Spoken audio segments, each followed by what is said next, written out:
आज हम बात करने वाले हैं महमूदाबाद के मल्टी टैलेंटेड इंसान की।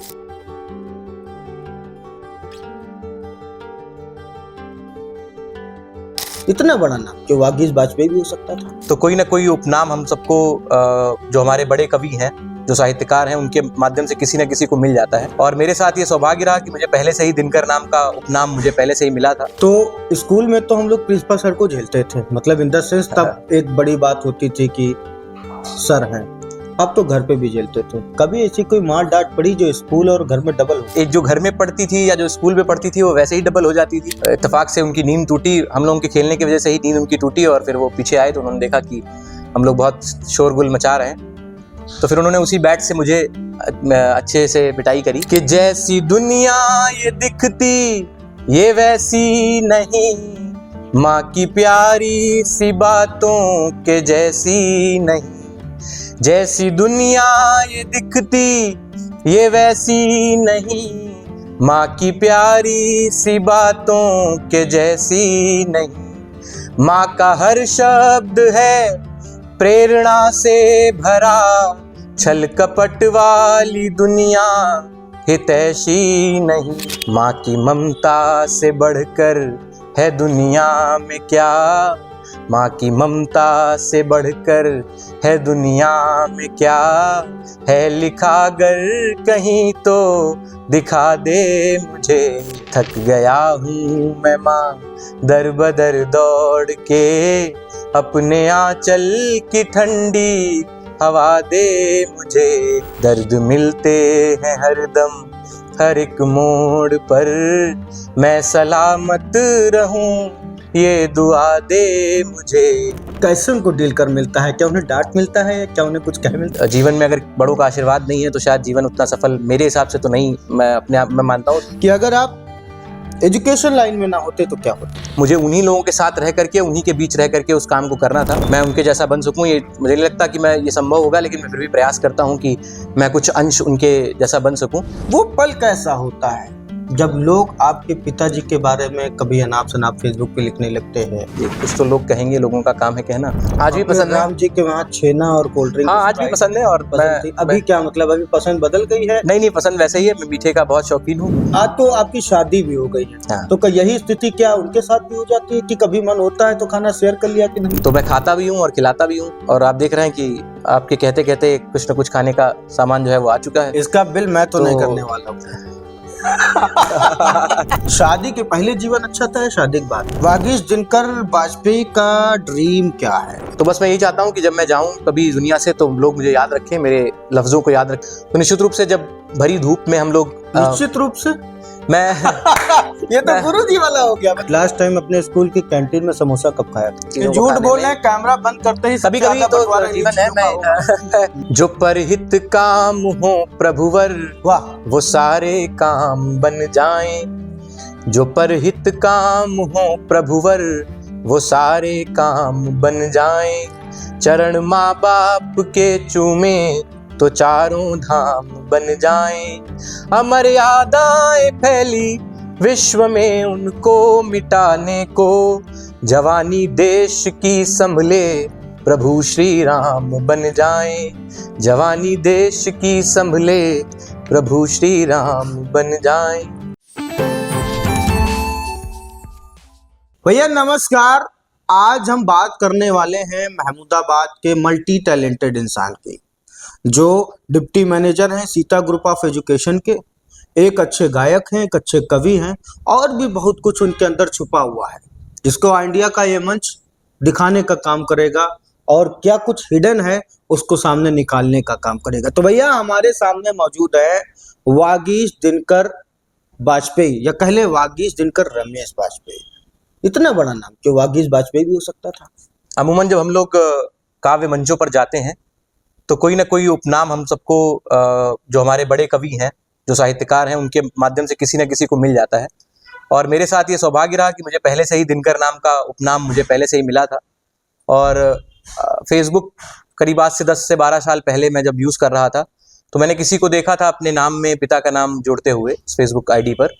तो वहीं से मुझे प्रेरणा मिली और मैंने फिर उस नाम को दिनकर हटा करके फिर मैंने वागीश रमेश बाजपेयी, जो मेरे पिताजी का नाम है, मैंने वो जोड़ने का काम किया। तो इसलिए वो जो रमेश वाजपेयी शब्द जुड़ा है वो मेरे पूज्य पिताजी का नाम है, वो इसलिए मैंने जोड़ा उसमें। आपको बता दें कि वागीश हमारे साथ पढ़े हैं नर्सरी से 12th तक और ग्रेजुएशन तक। तो स्कूल में तो हम लोग प्रिंसिपल सर को झेलते थे, मतलब इन द सेंस तब एक बड़ी बात होती थी कि सर हैं। अब तो घर पे भी झेलते थे। कभी ऐसी कोई मार डांट पड़ी जो स्कूल और घर में डबल हो गई? डबल तो नहीं हुई, लेकिन एक जो घर में पढ़ती थी या जो स्कूल में पढ़ती थी वो वैसे ही डबल हो जाती थी, क्योंकि मुझे स्पेशल ये इंस्ट्रक्शंस मेरे लिए सबको मिले थे कि जो भी पनिशमेंट मिलना है उसमें थोड़ा सा जो है वो इंटरेस्ट लगा करके और फिर वागीश को मिलना है। तो मैं बहुत पहले की बात है, मैं बहुत छोटा था और हम लोग पीछे बैकयार्ड में क्रिकेट खेल रहे थे। मैं बहुत शौकीन था क्रिकेट का, आज भी हूँ। तो इत्तेफाक से उनकी नींद टूटी, हम लोगों के खेलने की वजह से ही नींद उनकी टूटी, और फिर वो पीछे आए तो उन्होंने देखा कि हम लोग बहुत शोरगुल मचा रहे हैं। तो फिर उन्होंने उसी बैट से मुझे अच्छे से पिटाई करी। तो वही एक पनिशमेंट मुझे याद है। हाँ, मैं बॉल बन गया, मुझे बॉल बना करके ही उन्होंने मेरी पिटाई की। तो वही एक इंसिडेंट याद है। बाकी ऐसे तो मार स्कूल में पड़ती ही रही और वो मार आज काम आ रही है। जो भी कुछ हूँ मैं उनकी मार के, उनके जो उनकी प्रेरणा है, उनका मार्गदर्शन है, उसकी वजह से ही। अभी बाराबंकी भी गए थे एज अ कवि जी। और कविताएं भी जो है आपकी साहित्यिक भरी जो है अलग अलग रस की जो है सुनने को मिलती है। कुछ सुना दीजिए। मैंने बहुत कुछ लिखा, बहुत पहले से मैं लिखता आ रहा हूँ, लेकिन मैं मंच नहीं जा पाता था। जब भी विद्यालय में कार्यक्रम होता था तो मैं कुछ ना कुछ सुनाने की कोशिश करता था। मैंने बहुत सारे दूसरे कवियों की कविताएं पढ़ करके मैंने मंचों पर जाना शुरू किया। मनवीर मधुर जी हुए और सुनील जोगी जी हुए, समीर शुक्ला जी हुए। मैंने उनकी कविताएं पढ़ करके और मंचों पर कुछ ना कुछ सुनाना शुरू किया। मैं अभी भी बहुत अपने आप को अदना विद्यार्थी मानता हूँ। मैं कुछ लिख पाया हूँ थोड़ा बहुत। मैंने अभी एक माँ पर गीत सुनाया था जो बहुत वायरल हुआ है, स्वागत। और मैं उसकी कुछ पंक्तियां मैं सुनाता हूँ। स्वागत। कि जैसी दुनिया ये दिखती ये वैसी नहीं, माँ की प्यारी सी बातों के जैसी नहीं। जैसी दुनिया ये दिखती ये वैसी नहीं, माँ की प्यारी सी बातों के जैसी नहीं। माँ का हर शब्द है प्रेरणा से भरा, छल कपट वाली दुनिया हितैषी नहीं। माँ की ममता से बढ़कर है दुनिया में क्या, माँ की ममता से बढ़कर है दुनिया में क्या। है लिखा अगर कहीं तो दिखा दे मुझे, थक गया हूँ मैं माँ दर बदर दौड़ के, अपने आंचल की ठंडी हवा दे मुझे। दर्द मिलते हैं हरदम हर एक मोड़ पर, मैं सलामत रहूं ये दुआ दे मुझे, थक गया हूँ मैं माँ। देखिए, इन्होंने कहा कि थक गया हूँ मैं माँ दर बदर दौड़कर। क्लासे भी दौड़ते हैं, उसमें नहीं थके। फिलहाल उसमें जो शब्द नहीं है। बहुत अच्छा इन्होंने गाया है, बहुत अच्छी शब्द रचनाएं रही इनकी। वागीश जी, एक बात आपसे पूछना चाहेंगे कि कुछ ऐसे भी टीचर्स थे जिन्होंने आपको पढ़ाया। जी। अब आप एज ए डिप्टी मैनेजर काम कर रहे हैं, एक जी। सफल प्रबंधन कर रहे हैं, मैनेजमेंट कर रहे हैं। कैसे उनको डील कर मिलता है? क्या उन्हें डांट मिलता है? क्या उन्हें कुछ कह मिलता नहीं है? नहीं, ऐसी नौबत नहीं आती। और मैं अपने आप को बहुत खुशनसीब मानता हूँ कि जिन्होंने आपको पढ़ाया हो, जिन्होंने आपको शिक्षा दी हो, उनके साथ आपको काम करने का मौका मिले। मैं ये नहीं कहूँगा कि मैं डिप्टी मैनेजर हूँ तो वो मेरे अंडर में काम कर रहे हैं, जैसे आप कह रहे हैं कि काम लेना उनसे मेरे लिए बहुत आसान हो जाता है। मेरे लिए बहुत आसान है भी पिछले 7-8 वर्षों में, कि मुझे बहुत सारी चीज़ें ना कहनी पड़ती हैं, ना ही उनको मुझसे कोई ऐसा एक्सपेक्ट करना पड़ता है कि मैं ऐसा कुछ कहूँ। और चीज़ें लगभग बहुत आसानी से चल रही हैं, बहुत आसानी से चीज़ें हो जाती हैं। मैं सबसे आशीर्वाद भी लेता हूँ जो भी जिस समय मुझे मिलता है। और जीवन में अगर बड़ों का आशीर्वाद नहीं है तो शायद जीवन उतना सफल मेरे हिसाब से तो नहीं, मैं अपने आप में मानता हूँ। किसी के पास पैसा हो सकता है, रुतबा हो सकता है, नाम हो सकता है, शोहरत हो सकती है, लेकिन अगर आशीर्वाद नहीं है बड़ों का तो वो जीवन बहुत ज़्यादा सार्थक नहीं है। तो मैं तो उनको वो मुझे एज अपना कंपेनियन मान करके, या मैं उनको अपना कंपेनियन मान करके, और वो मेरे गुरु रहे हैं, टीचर्स रहे हैं, तो मेरे लिए बहुत आसान हो जाता है और मैं उसको बहुत आसानी से डील भी कर लेता हूँ। कुछ ऐसी अभी तक फिलहाल मुझे ज़रूरत नहीं पड़ी। पिताजी जो है आपके अभी मैनेजर हैं और तमाम एक एक्सपीरियंस मिल रहा है, कैसा लगता है उनके साथ काम करना? और दूसरा सवाल इसी में ऐड करूंगा कि अगर आप एजुकेशन लाइन में ना होते तो क्या होते? मैं शायद सिंगर होता, और पहले जिस सवाल का जवाब दे दूं, तो मैं शायद सिंगर होता, या फिर मैं कुछ कविता लिख करके काव्य मंचों पर आपको मिलता कविता पाठ करते हुए, या फिर मैं एक्टर होता शायद, मुझे लगता है यही 3 चीज़ें मुझे दिखती हैं। या फिर अगर मेरा जो क्या कहते हैं, मेरी फिजिकल जो चीज़ें हैं अगर मेरा साथ देती तो शायद मैं एक अच्छा क्रिकेटर होता। मैं अपने आप को महसूस करता हूँ मैं थोड़ा बहुत क्रिकेट अच्छा खेल लेता हूँ। तो ये 3-4 चीज़ें हैं जो मैं सोचता हूँ। लेकिन जब मैं 11th में 10th में था तो मुझे मेरे आसपास के लोगों ने बहुत सारी मेरे जो परिवार के चिंतक थे और फैमिली से जो जुड़े लोग थे, उन्होंने यही समझाया कि देर सवेर आपको चीज़ों को देखना है। बड़े भैया हैं मेरे और परिवार के लोग हैं जो विद्यालय को देख रहे हैं, अलग अलग विद्यालयों को। तो मेरे लिए आसान था कि मैं उन सबसे जुड़ा हुआ था, और मेरे लिए कुछ भी नया करने को जैसा नहीं था कि मुझे कहीं जा करके एस्टेब्लिश होना है या काम करना है। मुझे उन्हीं लोगों के साथ रह करके, उन्हीं के बीच रह करके उस काम को करना था। तो ये मेरे लिए बहुत आसान था। और मेरे, जैसा आपने पहला सवाल पूछा कि पिताजी, तो वो स्वयं में एक संस्था है, पूरा एक विश्वविद्यालय है। मैं कहूँगा कि उनसे बहुत कुछ सीखने को मिलता है। हर स्टेप पर वो एक शब्द भी बोलते हैं, एक लाइन बोलते हैं, तो उसमें से भी कुछ ना कुछ प्रेरणा हमें ज़रूर मिलती है। मैं उनके साथ रहता हूँ, बैठता हूँ, उनकी जो भी बातें हैं, कैसे वो किन लोगों से किस प्रकार की बात करते हैं, किस प्रकार का उनका लहजा है, क्या है, जो कुछ भी है, मुझे बहुत कुछ सीखने को मिलता है। और मैं भी उस कोशिश करता हूँ कि मैं उनके जैसा बन सकूँ। ये मुझे नहीं लगता कि मैं ये संभव होगा, लेकिन मैं फिर भी प्रयास करता हूँ कि मैं कुछ अंश उनके जैसा बन सकूँ। और मैं जो भी युवा पीढ़ी है हमारी, मेरे छोटे भाई, मेरे साथ के भी लोग हैं, मैं उनसे यही कहूँगा कि अगर आपको आदर्श मानना है किसी को, तो अपने माँ बाप को माने, अपने परिवार के लोगों को माने। और उनसे बड़ा आदर्श, उनसे बड़ा आइडियल कोई नहीं होता दुनिया में। जो भी लोग और हमारे जिन्होंने देश की रक्षा के लिए, या जो भी और इस प्रकार के नाम हैं जो देश में हमें सुनने को मिलते हैं, उनको शायद आप उतने करीब से नहीं देख पाते जितना अपने माँ बाप को, जितना अपने परिवार के लोगों को देखते हैं। तो जिस दिन आप लोग अपने माँ बाप को आदर्श मानेंगे, निश्चित रूप से आपको सफलता मिलेगी, चाहे जिस क्षेत्र में जाएँ, चाहे जिस फील्ड में जाएँ। तो वो एक संस्था है, एक विश्वविद्यालय है, जिनसे मैं पर डे, हर मिनट, हर सेकंड में कुछ ना कुछ सीखता हूँ। और उसी के सहारे मैं धीरे धीरे आगे बढ़ रहा हूँ, जितना भी अभी तक मैं बढ़ पाया हूँ। बस यही प्रयास रहता है। अच्छा, एक सवाल ऐसा पूछूंगा जो शायद मेरे भी दिमाग में नहीं था और आपके भी दिमाग में नहीं आया होगा। जी। वो पल कैसा होता है जब लोग आपके पिताजी के बारे में कभी अनाप शनाप फेसबुक पे लिखने लगते हैं, जी। टिप्पणियां करने लगते हैं? आप भी लड़के हैं, जी। कैसा महसूस करते हैं और क्या, कैसे संभालते हैं खुद को, या कह सकते हैं कि क्या उस वक्त सोचते हैं, क्या चलता है दिल में? बिल्कुल सही, बहुत अच्छा सवाल पूछा भी आपने। मेरे पिताजी अकेले काफ़ी हैं लाखों लोगों के लिए भी। तो ये तो 2-4 लोग हैं, मैं बहुत ज़्यादा सोचता नहीं इस बारे में। और हम लोगों को संस्कार भी ऐसे मिले हैं कि जब 2 बड़े बात कर रहे हों, या जब 2 लोग, बड़े लोगों के बीच की बात हो, या जो भी और लोग भी हैं, मैं बड़े तो सिर्फ नहीं इस्तेमाल करूँगा, जो भी और लोग हैं, तो अगर वो बात कर रहे हैं या उनके बीच की कोई बात है, तो उसमें छोटों को शांत रहना ही उनके लिए उनके संस्कारों को परिलक्षित करता है। तो हम लोग उसी आधार पर जी रहे हैं। और मुझे लगता है कि पिताजी मेरे काफ़ी हैं ऐसे लोगों के लिए। और एक गीत भी आया था, आपने सुना होगा, कुछ तो लोग कहेंगे, लोगों का काम है कहना। और बहुत सारे लोगों को टीआरपी भी मिल जा रही है पापा का नाम लेने से, पिताजी का नाम लेने से। बहुत सारे लोगों को व्यूज़ भी मिल जाते हैं यूट्यूब पर, सोशल मीडिया पर। बहुत सारे लोगों के तमाम फ्रेंड्स भी बन जाते हैं, फॉलोअर्स भी बन जाते हैं। तो ये तो पापा भी कहते हैं कि अच्छी बात है, लोगों को अगर कुछ फ़ायदा हो रहा है उनका नाम लेने से, तो कोई दिक्कत नहीं है। बाकी जो फैसला करना है वो ऊपर वाले को करना है। बचपन जो में टॉफी बहुत पसंद थी, आज भी अपने पसंद है। राम जी के वहाँ छेना और कोल्ड ड्रिंक, हाँ, आज भी स्प्राइट पसंद है। और पसंद थी। अभी क्या मतलब, अभी पसंद बदल गई है? नहीं, पसंद वैसे ही है। मैं मीठे का बहुत शौकीन हूँ। और मैंने, चूंकि मेरा वंश, मेरा जो कुल है वो ब्राह्मण कुल है, तो एक कहा भी जाता है, कहावत भी, तमाम सारी कहावतें आपने सुनी होंगी कि पूड़ी बहुत। और पेड़ा याद है जो घर हाँ, पे बिल्कुल लाते याद है। मैं आज भी, मुझे अपनी माँ के हाथ का खाना बहुत पसंद है। थे? और ये क्या करते थे, मैं आपको बता दूं, इनके टिफिन में ज्यादातर पूड़ी होती थी और पेड़ा होता था।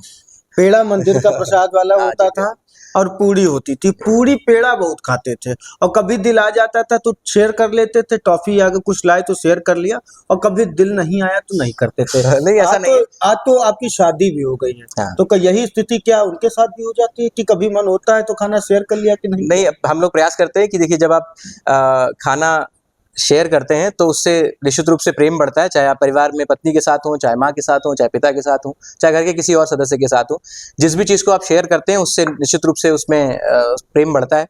तो मैं प्रयास तो यही करता हूँ कि जो भी चीज़ें हैं, मैं खाने का बहुत शौकीन भी हूँ, तो मैं खाता भी हूँ और खिलाता भी हूँ। और आप देख रहे हैं कि आपके कहते कहते कुछ ना कुछ खाने का सामान जो है वो आ चुका है। इसका बिल मैं तो नहीं तो करने वाला हूँ।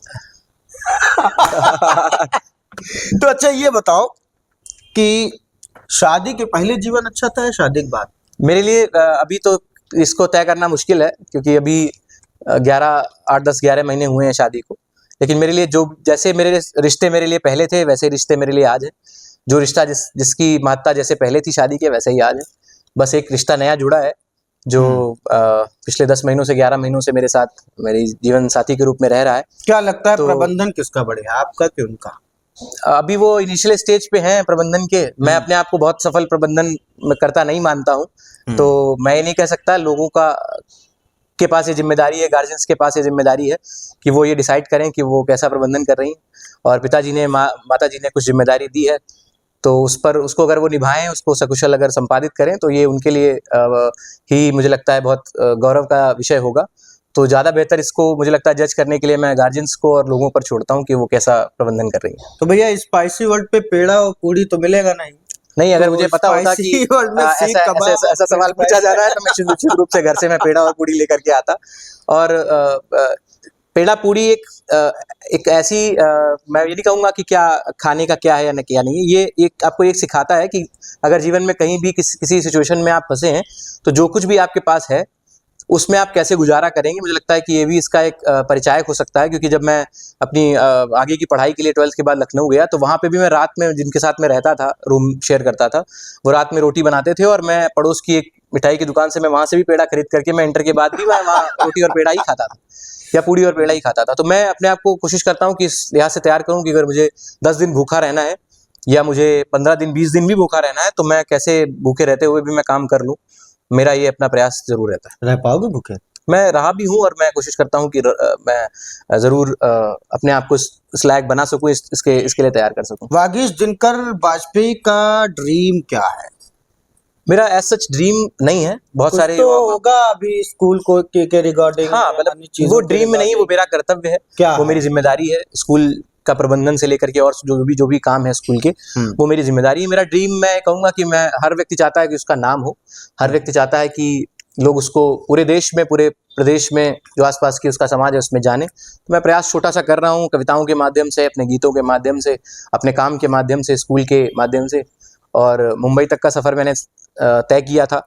मैं बहुत कम मंचों पर जा पाता हूँ, लेकिन फिर भी मैं कोशिश करता हूँ कि सोशल मीडिया के माध्यम से मैं अपनी बातें लोगों तक पहुँचाऊँ। बहुत सारे लोग पसंद भी करते हैं। मेरा एक गीत था, विदाई गीत था, जो मैंने स्कूल में सुनाया था, वो बहुत वायरल भी हुआ। बहुत सारे फ़ोन आए मेरे पास, तमाम सांसद, तमाम जनप्रतिनिधियों के, तमाम एक्टर्स और तमाम दूसरे जिलों के भी जो विधायक थे उनके भी फ़ोन आए और उन्होंने बहुत उसका सराहा भी। तो बस मैं यही चाहता हूँ कि जब मैं जाऊँ कभी दुनिया से, तो लोग मुझे याद रखें, मेरे लफ्ज़ों को याद रखें, मेरे शब्दों को याद रखें, मेरी आवाज़ को याद रखें। बस मेरा यही एक अभी तो ड्रीम है। ठीक से आप आए ही नहीं है दुनिया में। मैं अपनी एक मैं उस लहजे में बता रहा हूँ कि जब भी मैं कभी जाऊँ, क्योंकि आपने सुना होगा कई बार कुमार विश्वास जी ने भी एक अपने इंटरव्यू में बात कही थी कि बड़ी जिंदगी जो है वो होनी चाहिए किसी भी व्यक्ति की। लंबी जिंदगी बहुत ज़्यादा अगर अच्छी नहीं है तो उसका कोई बहुत ज़्यादा अर्थ नहीं है। तो जिंदगी बड़ी जीने की कोशिश कर रहा हूँ बस। अच्छा एक बात बताइए, सबसे ज्यादा प्राउड मोमेंट का फील हुआ? मुंबई गए, एक फिल्म का प्रोडक्शन भी किया जिसमें गाना था मंदिर मस्जिद के चक्कर में क्या क्या यार गवा बैठे जी। अभी यूपी टॉपर थी आपके स्कूल की जी, बहुत ही अच्छे रियलिटी शो में आपका जाना हुआ। हाँ, बरखा दर्जी का शो था है ना, और कई इंटरव्यूज हुए, कई सारी चीजें हुई। सबसे प्राउड मोमेंट क्या लगा अभी तक का? मेरे लिए बहुत सारे प्राउड मोमेंट रहे। और सबसे पहले प्रियांशी सोनी ने यूपी में टॉप किया। पहली बार सीतापुर को ये अवसर मिला था, सुअवसर मिला था। तो वो निश्चित रूप से बहुत अच्छा समय था, बहुत प्राउड मोमेंट था हम सब के लिए। उसके बाद एक पूरी टॉपर यात्रा भी निकाली गई जो पहली बार इस क्षेत्र में निकली, और बहुत सारे लोगों ने बहुत स्थानों पर, सैकड़ों स्थानों पर स्वागत किया, सम्मान किया। तो निश्चित रूप से जब भरी धूप में हम लोग निश्चित रूप से मैं ये तो गुरु जी वाला हो गया। हाँ, मैं कह रहा हूँ ना कि मैं उनके साथ रहता हूँ, तो मैं निश्चित रूप से मैं बट नेचुरल है कि मैं उनका बेटा हूँ, तो कुछ ना कुछ ऐसी जो बातें हैं वो मेरे मुंह से भी निकलती हैं। तो उनको जब मैं एसेस करता हूँ, उनको मैं देखता हूँ, तो कुछ ना कुछ मेरे अंदर भी स्वाभाविक रूप से कॉपी पेस्ट हो जाती हैं। तो जब मैं भरी धूप में मैं उस यात्रा में शामिल हो रहा था, हमारे स्कूल के टीचर्स और तमाम बच्चे और जो टॉपर्स थे वो शामिल हो रहे थे, तो जो वो मोमेंट था मेरे लिए वो एक बहुत बड़ा मोमेंट था, क्योंकि मेरी भरी धूप में मेरे रोंगटे खड़े थे जब मैं वो देखता था कि सैकड़ों लोग खड़े हैं, उसका प्रियांशी का इंतजार कर रहे हैं। और पिताजी भी हैं और स्टाफ के मेंबर्स हैं, मेरे बड़े भैया हैं, सब लोग हैं। तो वो मेरे लिए बहुत प्राउड मोमेंट था, पहला मोमेंट जिसको मैं कहूँगा। और दूसरा तो, दोनों टॉपर्स हमारे स्कूल के थे, प्राची निगम और शुभम वर्मा, जो भी इतिहास में पहली बार हुआ यूपी बोर्ड के। तो इस तरीके के तमाम ऐसे अवसर मैं कोई ऐसा चिन्हित तो नहीं कर सकता, कोई सेलेक्टिव नहीं कह सकता, लेकिन जितने भी अवसर जो हम सबको प्राउड मोमेंट की तरफ ले जाएं या प्राउड फील कराएं, वो सारे ही मोमेंट मेरे लिए प्राउड मोमेंट जैसे ही हैं। तो मैं कोशिश करता हूँ हर पल को मैं प्राउड मोमेंट मान के चलूँ। जो भी कुछ अचीवमेंट, जो कुछ भी हम सब देखते हैं। मैं कई बार हॉस्पिटल्स जाता हूँ लखनऊ किसी को देखने के लिए या बात करने के लिए या कुछ भी इस प्रकार से, तो वहाँ मुझे लगभग कमोबेश हर दूसरे क्लिनिक में, अस्पताल में मुझे Sita inter college, Sita group of education का कोई ना कोई छात्र मिल जाता है। जब मैं तहसील जाता हूँ तो तहसील में तमाम ऐसे लेखपाल हैं या और जो भी अधिकारी हैं, उनमें भी कोई ना कोई मुझे Sita inter college, Sita group of education का मिल जाता है। तो ये भी मेरे लिए प्राउड मोमेंट जैसा है, क्योंकि ये बहुत कम लोगों को नसीब होता है। और इस उम्र में तो मुझे लगता है बहुत कम लोगों को नसीब होता है कि मैंने जिस बच्चे को पढ़ाया था और मैं क्लास भी लेता था उस समय, वो बच्चा आज दिल्ली में गाजियाबाद में जीएसटी इंस्पेक्टर है। तो ये सब इस तरीके के मोमेंट्स निश्चित रूप से प्राउड मोमेंट होते हैं किसी भी शिक्षक के जीवन में, किसी भी व्यक्ति के जीवन में। तो बस वैसे ही इस जीवन को जी रहा हूँ। लास्ट टाइम अपने स्कूल की कैंटीन में समोसा कब खाया था?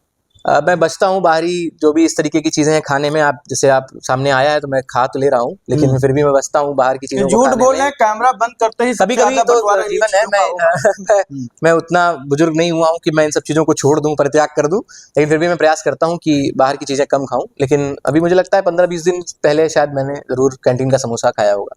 कैंटीन का समोसा, लेकिन अब वो कैंटीन वो कैंटीन जो लगाते थे और आज जो कैंटीन लगाते हैं, दोनों में अंतर है। और जो टेस्ट है उस बत नेचुरल है, उसमें अंतर आ ही जाएगा। तो अभी वो टेस्ट तो नहीं मिला, लेकिन हाँ मैंने कैंटीन का समोसा खाया। टॉफी मैंने कल शाम को खाई। और कौन सी खाई? अब मुझे इतना नहीं याद है कौन सी खाई, लेकिन टॉफी मुझे थोड़ा सा शुगर लो का थोड़ा सा शिकायत रहती है, तो मैं इसलिए और भी खाता हूँ। लेकिन बचपन से छेना खाते हैं और अभी भी शुगर लो है? मैंने कल शाम को भी छेना खाया। मैं छेने का बहुत शौकीन हूँ और मेरा मानना है कि जिंदा दिली इसी में है। खूब अच्छे से प्रेम से खाते रहिए, पेट भरते रहिए, मन को मारिए मत। जो भी चीज़ें आपको अच्छी लगें उनको पूरा करते रहिए, खाते रहिए। और अगर आपके पास संसाधन है, जितने जैसे संसाधन है वैसी इच्छाएं हैं, तो उनको पूरा करते रहिए। जिस दिन जैसी इच्छाएं बने वैसी उनके हिसाब से संसाधन अपने क्रिएट करते रहिए। तो निश्चित रूप से मैं कोशिश करता हूँ कि जो कुछ भी मुझे खाना है वो खा लूँ। बस 4 लाइनें और हो जाए, फिर इसको हम लोग जो है फिर कैमरा बंद करके अच्छे से खा पाएंगे, क्योंकि हम तो खा रहे हैं, आप खा नहीं पा रहे हो। नहीं, हम चालाकी दिखा रहे हैं, हम सवाल पूछ लेते हैं, मुझे जवाब देना है तो मेरे लिए मुझे समय भी ज्यादा देना है बोलने में। हालांकि एनर्जी मेरी ज्यादा वेस्ट हो रही है, लेकिन खाना खा रहे हैं, ये अलग बात है। सो मैंने बहुत सारी कविताएं लिखी हैं, बहुत सारे लोगों को मैंने मंचों के माध्यम से, सोशल मीडिया के माध्यम से पढ़ा भी है। कई सारे ऐसे लोग भी हुए जिनकी रचनाएं उनकी इतनी वायरल नहीं हुई जितना मेरे गाने के बाद मेरी वायरल हुई। तो ये भी सौभाग्य बहुत कम लोगों को मिलता है। खैर, मैं 4 पंक्तियां सुनाता हूँ। मैंने बहुत पहले लिखा था, आज से 7-8 वर्ष पहले। एक मैं और छोटा किस्सा सुना दूं कि एक हमारे बहुत अच्छे फैमिली फ्रेंड कह लीजिए या हमारे एक पारिवारिक सदस्य हैं, ठाकुर साहब हैं कानपुर के। तो उन्होंने ऐसे जिक्र किया कि किसी स्थान पर वो बैठे थे, तो वहाँ पे किसी ने कहा कि ये तो अपनी कहानी, जो मैं श्रृंगार रस की कविताएं लिखता हूँ या मुक्तक लिखता हूँ, उनको लगा कि ये कविताएं तो सिर्फ अपने बारे में लिखते हैं, लेकिन मैं बहुत सारी कविताएं या ऐसी हैं या मुक्तक ऐसे हैं जो मैं मंचों पर पढ़ता नहीं हूँ या ऐसा है। तो ऐसा नहीं है कि मैं लिखता हूँ तो सिर्फ मैं श्रृंगार ही लिख रहा हूँ, मैं बहुत सारी और भी कविताएं, रचनाएं लिखता हूँ, कोशिश करता हूँ। तो ऐसे लोग जो पहले से इस चीज़ को लेकर के प्री डिसाइड होकर के ऐसी बातें करते हैं, तो उनको थोड़ा सा मैं बताना चाहूंगा कि और भी कुछ लिखता हूँ। आप मेरी फेसबुक प्रोफाइल को फॉलो करेंगे तो निश्चित रूप से आपको सुनने को मिलेगा। अपना प्रमोशन कर रहे हैं, एक बार इंडिया के लिए भी बोल दीजिए। हाँ, चलिए, वो मेरा खुद का चैनल है, मुझे बोलने की आवश्यकता नहीं है। मैं जब इसका बीज बोया गया था तब से लेकर के आज जो वटवृक्ष जैसा तैयार हुआ है, मैं आज तक इंडिया के साथ में हूँ। पंकज चाचा से लेकर के और तमाम जितने लोग वहाँ सीतापुर हमारी यूनिट के हैं और जो भी तहसीलों में हैं, मैं लगभग सबको जान रहा हूँ, सबसे मेरा परिचय है। चाहे जिस भी प्रकार का कार्यक्रम, मैं लगभग कोशिश करता हूँ कोई ना कोई विद्यालय से पहुँचे। खैर, मैं वो 4 पंक्तियों पर वापस आता हूँ और मैं सुनाता हूँ, सुनिएगा। और मेरी क्या युवा पीढ़ी से क्या अपील है, आप प्रेम तो करिए, लेकिन साथ साथ में जो आपके माँ बाप हैं, आपके माता पिता हैं, उनको भी आप सम्मान देते रहिए, उनकी भी बातें सुनते रहिए।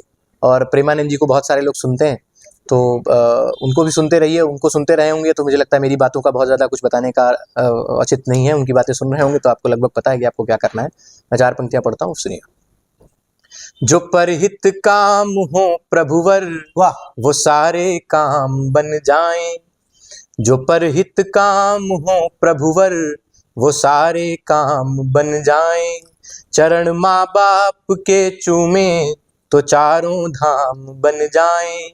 अमर्यादाएं फैली विश्व में, उनको मिटाने को। जवानी देश की संभले, प्रभु श्री राम बन जाएं। जवानी देश की संभले, प्रभु श्री राम बन जाएं। बहुत शानदार तरीके से आप अपनी बात रखते आए। हालांकि बीच में हंसी मजाक का दौर चलता रहा, वो जरूरी भी है, लेकिन वागीश दिनकर वाजपेयी वाकई में जब से अपने स्कूल मैनेजमेंट में आए हैं, कहीं ना कहीं होड़ लग गई है सक्सेस की, उपलब्धियों की और प्रसिद्धि की। जब यूथ माइंड अपने पिता के साथ कंधे से कंधा मिला करके किसी भी काम को सफल बनाने में लगता है, तो मैं समझता हूँ कि वो काम और तेजी से प्रगतिशील हो जाता है, प्रगति के रास्ते पे पहुंच जाता है। फिलहाल अब समय आ चला है हम वागीश भाई से अलविदा कहें, क्योंकि अभी तमाम खाने पीने की चीजें निपटानी भी है और बिल भी इन्हीं को देना है, क्योंकि स्पाइसी वर्ल्ड वाले अभय सिंह जी बिना बिल के तो हम लोगों को जाने नहीं देंगे।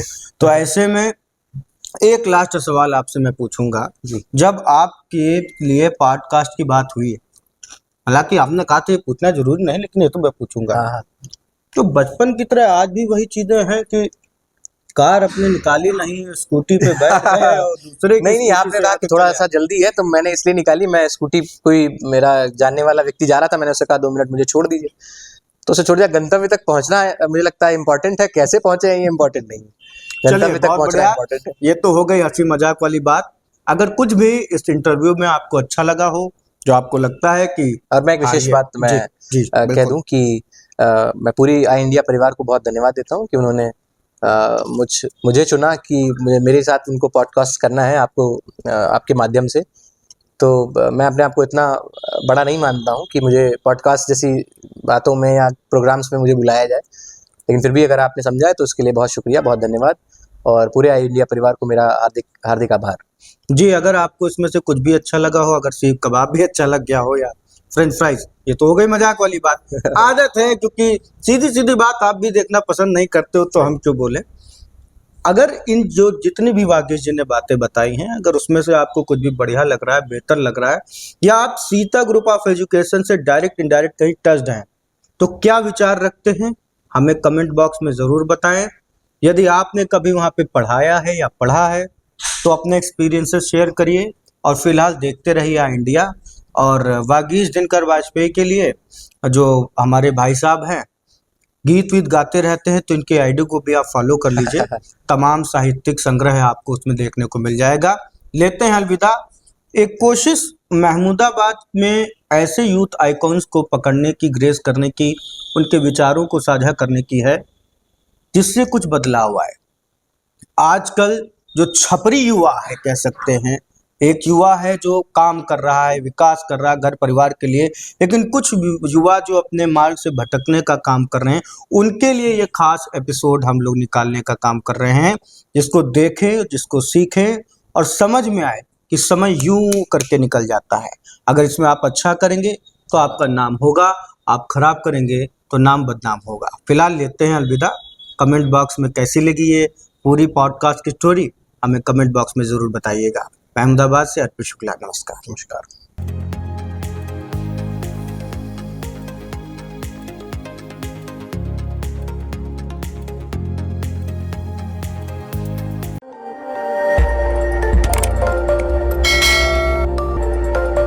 खबर आपकी, नजर हमारी। देखते रहिए आई इंडिया।